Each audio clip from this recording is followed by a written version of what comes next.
2 Samuel அதிகாரம் 12. நாத்தானின் அறிவுரை. தாவீது மனமாறுதல். ஆண்டவர் நாத்தானை தாவீதிடம் அனுப்பினார். நாத்தான் அவரிடம் வந்து பின்வருமாறு கூறினார். ஒரு நகரில் 2 மனிதர் இருந்தனர். ஒருவன் செல்வன், மற்றவனோ ஏழை. செல்வனிடம் ஆடு மாடுகள் ஏராளமாயிருந்தன. ஏழையிடம் ஓர் ஆட்டுக்குட்டி தவிர வேறு ஒன்றுமே இல்லை. அவன் அதை விலைக்கு வாங்கியிருந்தான். அது அவனோடும் அவன் குழந்தைகளோடும் வளர்ந்து பெரிதாகியது. அவனது உணவை உண்டு, அவனது கிண்ணத்திலிருந்து நீர் குடித்து, அவனது மடியில் உறங்கி, அவனுக்கு ஒரு மகளைப் போலவே அது இருந்தது. வழிப்போக்கன் ஒருவன் செல்வனிடம் வந்தான். தன்னிடம் வந்த வழிப்போக்கனுக்கு உணவு தயார் செய்ய தன் ஆடு மாடுகளில் நின்று ஒன்றை எடுப்பதை விட்டு அந்த ஏழையின் ஆட்டுக்குட்டியை எடுத்து வழிப்போக்கனுக்கு உணவு தயார் செய்தான். உடனே தாவீது அம்மனிதன் மேல் சீற்றம் கொண்டு, ஆண்டவர் மேல் ஆணை, இதை செய்தவன் கட்டாயம் சாக வேண்டும். இரக்கமின்றி அவன் இதை செய்ததால் அவன் ஓர் ஆட்டுக்குட்டிக்காக 4 மடங்கு திருப்பித் தர வேண்டும் என்று நாத்தானிடம் கூறினார். அப்போது நாத்தான் தாவீதிடம், நீயே அம்மனிதன். இஸ்ரேலின் கடவுளாகிய ஆண்டவர் இவ்வாறு கூறுகிறார். நான் இஸ்ரேலின் அரசனாய் உன்னை திருப்பொழிவு செய்தேன். நான் உன்னை சவுலின் கையினின்று விடுவித்தேன். உன் தலைவரின் வீட்டை உன்னிடம் ஒப்படைத்தேன். அவன் மனைவியரையும் உனக்கு மனைவியராக்கினேன். இஸ்ரேல் குடும்பத்தையும் யூதா குடும்பத்தையும் உனக்கு அளித்தேன். இது போதாதென்றால் உனக்கு மேலும் மிகுதியாக கொடுத்திருப்பேன். பின் ஏன் நீ ஆண்டவரின் வார்த்தையை புறக்கணித்து அவர்தம் பார்வையில் தீயது செய்தாய்? இத்தியன் உரியாவை நீ வாளுக்கு இரையாக்கி அவன் மனைவியை உன் மனைவியாக்கி கொண்டாய். அம்மோனியரின் வாளால் அவனை மாய்த்து விட்டாய். இனி உன் குடும்பத்தினின்று வாள் என்றுமே விலகாது. ஏனெனில் நீ என்னை புறக்கணித்து இத்தியன் உரியாவின் மனைவியை உன் மனைவியாக்கி கொண்டாய். இதோ ஆண்டவர் இவ்வாறு கூறுகிறார். உன் குடும்பத்தினின்றே நான் உனக்கு தீங்கை வரவழைப்பேன். உன் கண்கள் காண உன் மனைவியரை உனக்கு அடுத்திருப்பவனிடம் ஒப்புவிப்பேன். அவன் பட்ட பகலில் உன் மனைவியரோடு படுத்திருப்பான். நீ மறைவில் செய்ததை அனைத்து இஸ்ரேலும் காணுமாறு நான் பட்ட பகலில் நிகழச் செய்வேன் என்று கூறினார்.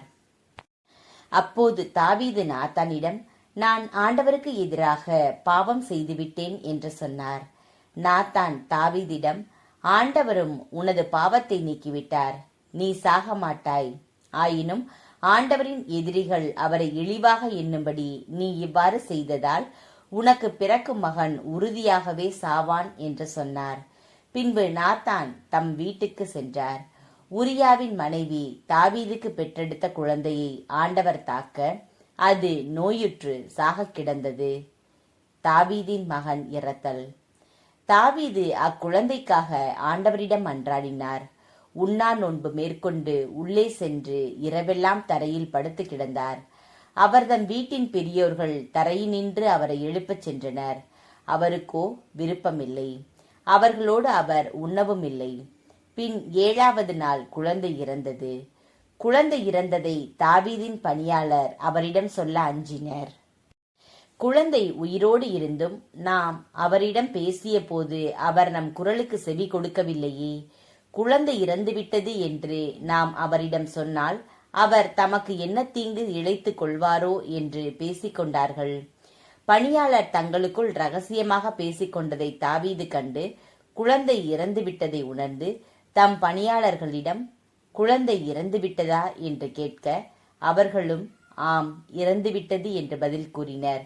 உடனே தாவீது தரையினின்று எழுந்தார். குளித்து நறுநெய் பூசி உடைகளை மாற்றிக்கொண்டார். கடவுளின் இல்லம் சென்று அவரை தொழுதார். பிறகு அவர் தம் இல்லம் வந்தார். அவரே கேட்க உணவு பரிமாறப்பட்டது. அவர் அதை உண்டார். நீர் செய்ததை என்னென்போம்? உயிரோடு இருந்த குழந்தைக்காக நீர் உண்ணாமல் அழுதீர். ஆனால் குழந்தை இறந்ததும் எழுந்து உணவு கொண்டீரே என்று அவருடைய பணியாளர் அவரிடம் கூறினர். குழந்தை உயிரோடு இருந்தபோது ஒருவேளை ஆண்டவர் இறங்குவார், அவனும் பிழைப்பான் என்று நினைத்தேன். நான் உண்ணா நோன்பிருந்து அழுதேன். இப்போது அவன் இறந்துவிட்டான். இனி நான் ஏன் உண்ணா நோன்பு இருக்க வேண்டும்? என்னால் அவனை திருப்பிக் கொண்டு வர முடியுமா?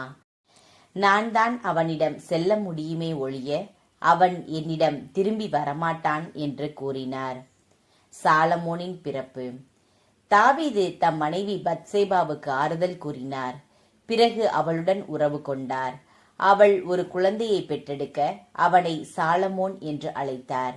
ஆண்டவர் அவன் மீது அன்பு கொண்டிருந்தார்.